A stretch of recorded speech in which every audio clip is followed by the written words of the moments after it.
Olá, senhores, tudo bem? Estou aqui com nada mais nada menos que o Bruno Musa, participando do evento hoje. Bruno, primeiramente queria agradecer você, agradecer pelo evento. Realmente, pessoal, foi um evento fantástico. Terceiro evento, né? Terceira edição. Terceira edição.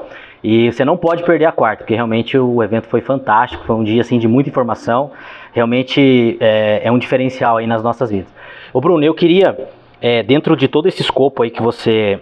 De tudo que foi falado hoje no evento, o que você poderia falar assim, em tão pouco tempo, para quem está assistindo a gente, né? Porque foi falado hoje muito de educação, né? Muito de você saber como você atuar quando o mercado não está favorável ou quando a gente está em caos. Porque a gente sabe que quando o mercado está em caos é aí que surgem as oportunidades, né? Por onde que o brasileiro que está despertando, por onde que você acha que ele deveria começar? Eu acho que ficou muito em voga hoje começar pelo investimento. E eu acho que é uma condição básica você entender que você precisa gastar menos do que você ganha. Só que você não tem o exemplo que vem lá de cima. O Brasil hoje estruturalmente gasta mais do que arrecada e acha que tudo dá um jeitinho. O jeitinho você pode dar, mas tem consequências. Quando a gente translada isso para as nossas vidas pessoais, a gente leva uma cultura de que gastar mais do que arrecadar é normal. Principalmente numa população onde a educação financeira não é disseminada. E não é por culpa, é porque nunca estudaram isso, nunca foi ensinado, né? Então, aonde eu acho que as pessoas devem começar? Se você olhar por redes sociais, você vai entender, olha, comece investindo. Ótimo. Eu diria um pouquinho antes, quero fugir um pouco do grande discurso. Comece tendo muito claro que você precisa adequar a sua vida, os seus gastos, à sua receita. Se você gasta mais do que arrecada, você tem duas formas de sair disso. Ou aumenta a tua receita e não aumenta as tuas despesas na mesma proporção, então você vai continuar gastando mais do que você ganha. Ou você corta os seus gastos supérfluos, que todos nós temos, e você mantém a tua receita. São duas maneiras de você deixar de ser deficitário, ou seja, estar no campo negativo, para passar a ser superavitário, estar no campo positivo. Dito isso, talvez a maioria o que abre rede social vai ver, vai falar assim, comece investindo, compre R$100 num título público, ou compre R$100 de uma ação, e acho que tem que fazer isso. Mas tem um processo prévio, e o processo prévio é o processo de educação, é o processo cultural, é o processo de você entender que mandatório você entender que se você gasta mais do que você arrecada, você precisa fechar esse buraco. Não dá para você bater na porta do banco e falar, te devo cartão de crédito, não me cobre nada. Ou para o teu amigo que te emprestou, ou para a empresa, ou para quem quer que seja que te emprestou dinheiro para você pagar tua conta de água, luz, energia, telefone, não importa. Alguém te emprestou, senão eles vão lá e cortam a tua água, a tua energia e tudo mais. E ninguém vai te prover um serviço de graça. Pensa você do outro lado, você vai querer trabalhar de graça para alguém? Não existe almoço grátis. Então, alguém te oferece energia, alguém te oferece qualquer coisa, cobra por esse serviço. Então se você não paga, será cortado. Alguém precisa suprir esse buraco que você gasta mais do que arrecada. Quando você entende esse mecanismo, entende que isso é um mecanismo que você não deve se vitimizar por ele, mas entender que é um mecanismo normal de funcionamento de uma economia como um todo, de uma economia que se desenvolve, que traz inovação, que traz tecnologia, você sai da cabeça da cultura vitimista para a cultura de olhar e falar assim, está nas minhas mãos o meu destino. Não adianta eu terceirizar a minha responsabilidade para terceiros. O político A, B, C ou D vai resolver meu problema. Não vai. Não vai. Não seja infantil com esse pensamento, ou não fuja da realidade com esse pensamento. Então, acho que o processo é um pouquinho antes, é um processo de educação, de entender que alguém vai ter que fechar o teu buraco de orçamento. E esse alguém cobra algo, e esse algo é mais caro do que o custo de você estudar e se planejar e entender que se você estiver no buraco, você vai sempre depender de terceiros. E os terceiros têm sempre um objetivo antes, que é o objetivo dele, do que o teu próprio. Você falou, eu lembro que no começo do evento, você falou que sobre filosofia econômica e que isso era muito importante. E na segunda parte, aí a gente entendeu por que você entrou antes na filosofia política. Porque é isso que você falou, a gente precisa de um passo anterior, que é entender como o mercado. Porque você também deu o exemplo, né, que o governo ele tende a jogar responsabilidade para o empresário. né? Muitas vezes manipulando uma informação do dinheiro. Por que o dinheiro está desvalorizando? Por que as coisas estão muito caras? Porque o empresário está remarcando, está cobrando mais caro. A gente sabe que lá no fundo não é isso. E você falou bastante isso no começo, né? Tem uma frase muito clara disso do Roberto Campos Neto, que foi até o que eu citei, perdão, do Roberto Campos, que é o avô, né? Do Roberto Campos Neto, em que ele era talvez uma voz solitária do liberalismo nos anos 60, nos anos 70 no Brasil, em que ele fala muito claro assim, quando você não entende o problema que você está vivendo, você pode culpar qualquer um, né? Então assim, se eu não sei a origem do meu problema, e o meu problema é você, eu posso culpar aquela pessoa ali. Se eu acho que o culpado é aquela pessoa ali, não você, eu vou tentar prover uma solução para aquela pessoa. Só que o meu problema continua aqui. E a inflação, ela é um problema monetário. Ela é um problema da moeda que perde valor, e quando a moeda perde valor frente aos outros bens e serviços, frente a uma água, uma coca, um lanche, não importa, o bem fica mais caro frente ao valor da moeda. Quando você entende que a inflação é um fenômeno monetário, você fala assim, beleza, então se ela é um fenômeno monetário, quem é o responsável pela moeda? São os governos. Então você fala, o problema é o governo.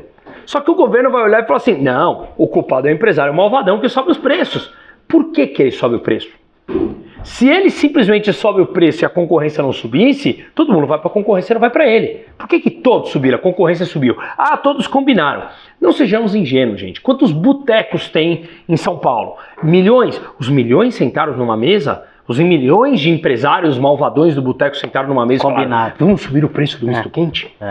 Claro que não. Subiu porque sobe ao longo da cadeia produtiva inteira. E por que subiu? Porque a moeda desvalorizou. E por que a moeda desvalorizou? Porque sempre tem ações governamentais, uma vez que o monopólio da moeda é detido pelo próprio governo.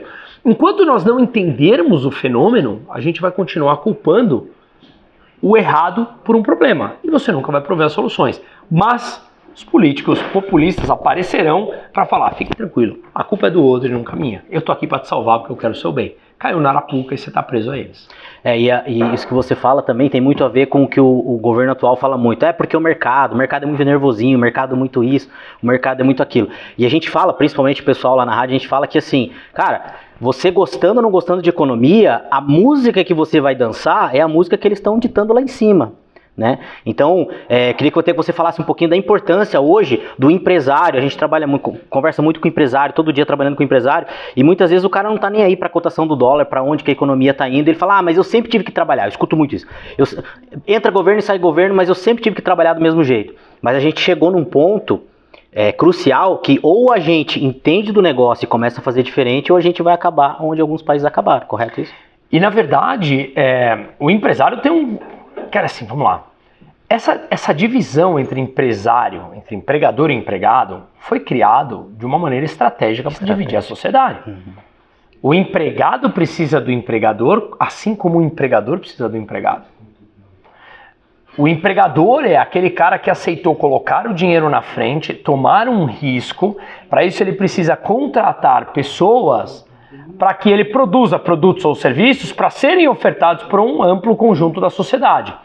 Só que ele pode falhar, ele pode apresentar produtos e serviços ruins que a sociedade não compra. Ele tem um risco, né? Ele tem totalmente o risco, ele tomou o risco. Se esse conjunto da sociedade não compra esses produtos ou serviços, aquele dinheiro que ele botou na frente para construir aquela empresa, o que ele honrou, os salários que eu prometi ou que eu preciso honrar para te pagar porque eu te contratei, eu preciso fazer, mesmo que eu não tenha vendido uma agulha.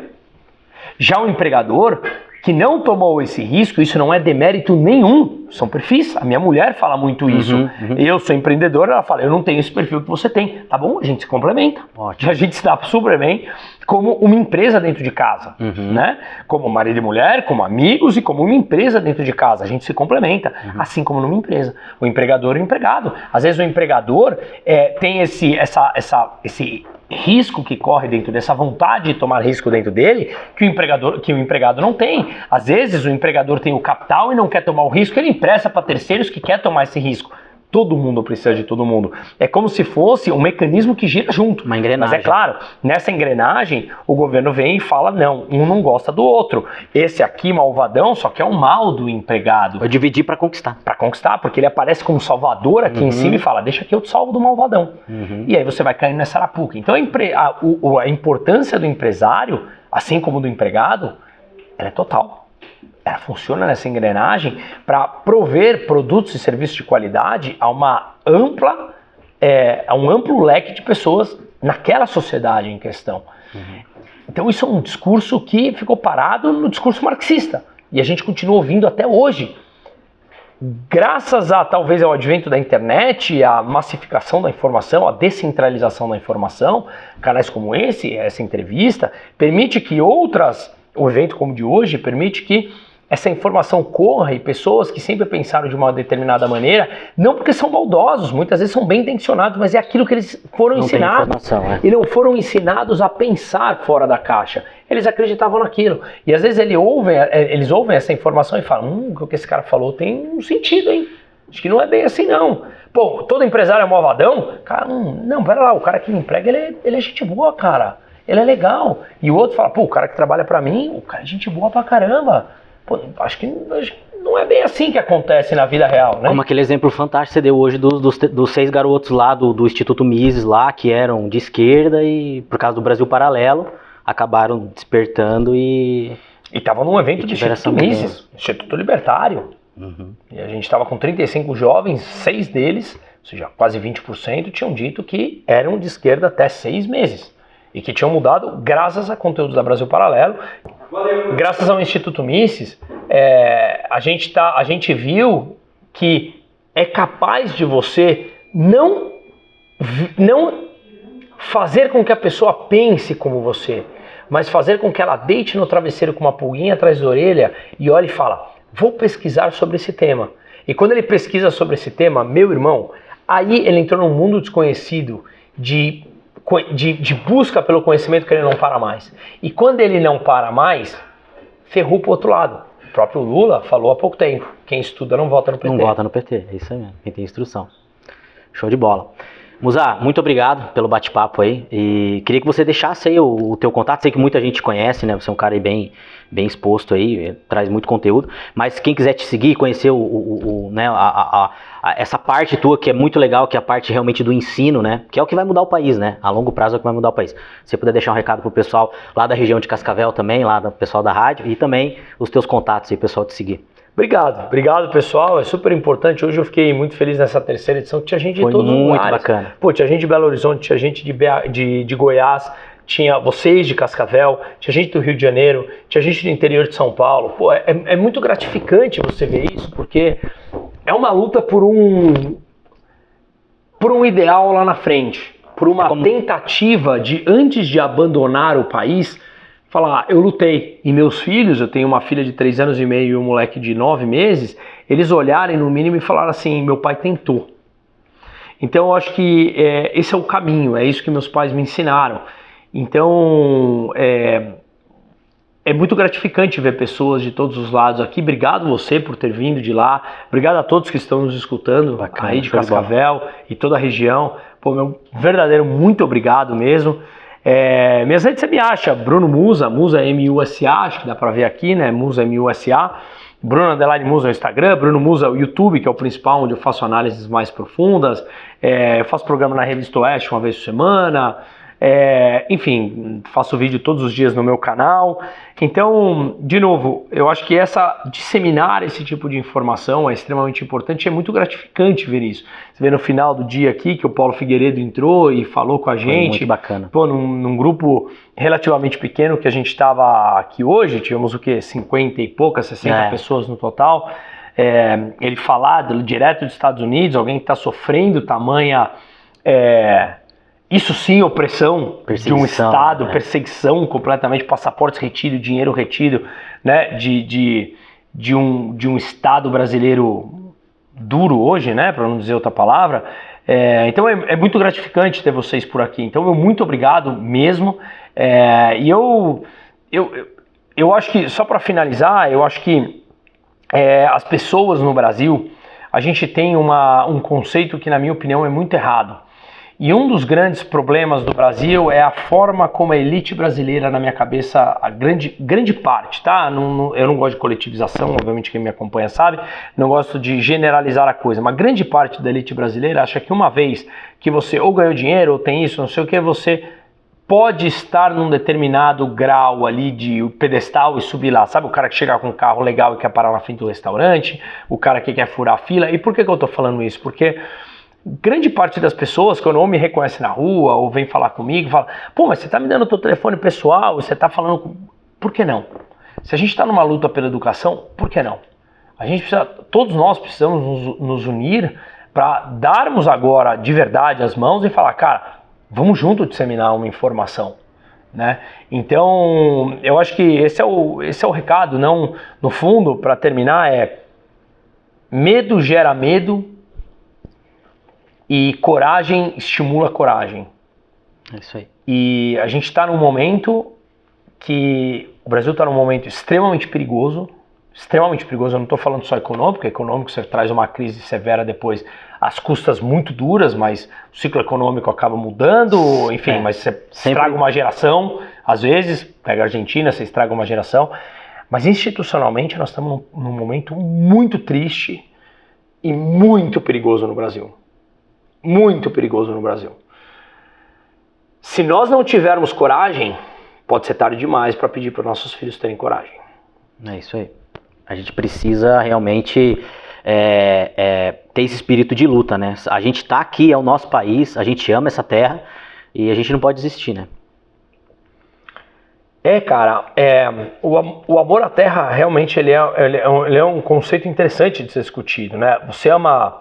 Eu já acreditei, mas isso hoje talvez seja mais claro para mim. Não é um amor à terra, a terra em si, a terra em si física. Sim. É um amor ao lugar que você foi criado, às lembranças que você tem. Sua cultura. Ao momento emocional que você viveu em cada lugar.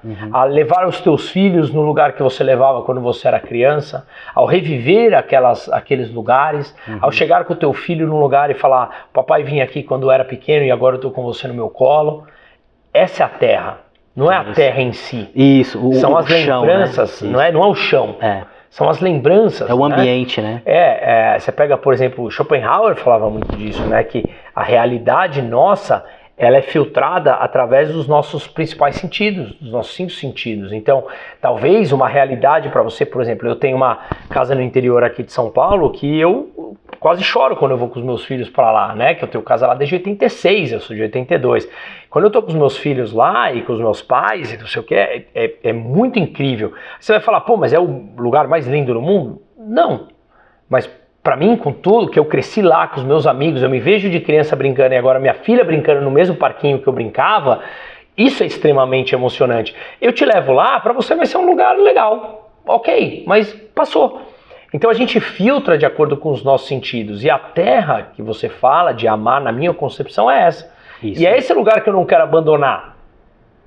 De novo, não é a terra em si, mas eu quero que os meus filhos, porque eu tenho esse conceito conservador, que meus filhos possam conviver nos ambientes que eu convivi, adaptados à maneira atual, e não ter que ir embora porque meia dúzia de burocrata resolveu ser tirano.